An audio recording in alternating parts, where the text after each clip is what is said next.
ఎట్లా చెప్పిందంటే deputy CM లోపలికి వచ్చిండు, ఇది జాబ్ క్యాలెండర్ అని బడబడబడ చదివిండు, కాగితం కింద పెట్టి మళ్ళీ ఎంత తిరగకుండా ఊరుకుడే ఉంటుంది.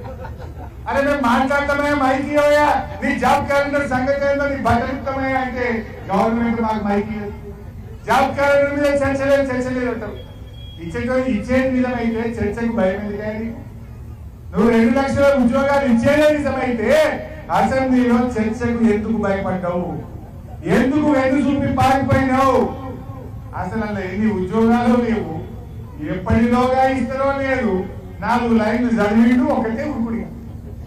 జాబ్ క్యాలెండర్ బోగస్, నిరుద్యోగ భృతి బోగస్, 4000 పింఛన్ బోగస్, తులం బంగారం బోగస్. ఏ ఒక్కటన్నా పట్టించుకున్నారు? ఒక్కటన్నా నిజమైందా?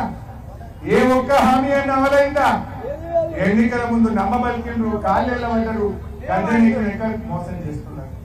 అయితే మనం వదిలిపెట్టేది లేదు. బీఆర్ఎస్ కార్యకర్తలు కూడా అక్కడక్కడ ఇబ్బంది పెడుతున్నారు. నేను పోలీస్ అధికారులను కూడా హెచ్చరిస్తా ఉన్నా.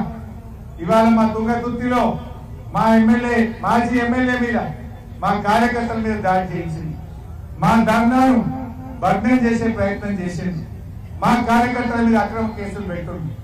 ఏం రేవంత్ రెడ్డి సర్కార్ పర్మనెంట్ అనుకుంటురా? బిడ్డ అందరి వివరాలు రాసి పెడుతున్నాం. మా వాళ్ళని ఎక్కడ మా కార్యకర్తలు ఇబ్బంది పెట్టినా తగిన మూల్యం చెల్లించుకోక తప్పదు, జాగ్రత్త అని చెప్పి నేను పోలీస్ అధికారులను హెచ్చరిస్తా ఉన్నా.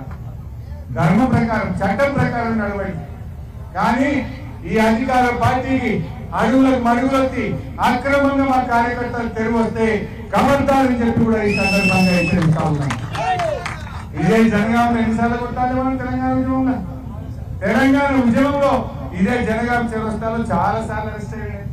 దాన్ని తీసుకుపోయి బచ్చన్నపేట పోలీస్ స్టేషన్ లో పెట్టారు. మీరందరూ ఊరుకొచ్చింది దానికి కావచ్చు.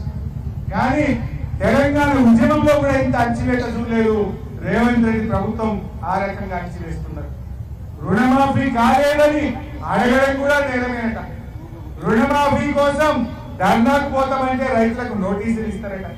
రుణమాఫీకి పోయే రైతులను అడ్డం నిలబడి మీరు ధర్నాకు పోవద్దని పోలీసు వాళ్ళే ఆపుతారట. ఈ రకంగా కాంగ్రెస్ పార్టీ చెప్పిందేమో ప్రజాపాలన, చెప్పిందేమో ఇందిరమ్మ రాజ్యం. మరి ప్రజాపాలనలో నిరసన చెప్పే హక్కు ఉండదా? నువ్వు చేసిన మోసాన్ని ప్రశ్నించే హక్కు ఉండదా? నీ దగాకోరు తరాన్ని ఎండగట్టే అవకాశం ప్రజాస్వామ్యంలో ఉండదా అని నేను రేవంత్ రెడ్డిని అడుగుతా ఉన్నా. ఇవన్నీ కూడా ఇలా ఒకటి ప్రజలకు అర్థమవుతుంది. మాటలు మాత్రమే ఉన్నాయి తప్ప చేతల్లో కాంగ్రెస్ పార్టీ ఇలా మోసం చేసిందని ప్రజలకు ఇప్పుడిప్పుడే అర్థమవుతుంది. ఆ రోజు మనం ఎల్ఆర్ఎస్ తెస్తే ఎల్ఆర్ఎస్ వద్దు అన్నారు. అబ్బా ఎల్ఆర్ఎస్ పెట్టి రైతుల దగ్గర, ప్రజల దగ్గర డబ్బులు వసూలు చేస్తారా అన్నారు.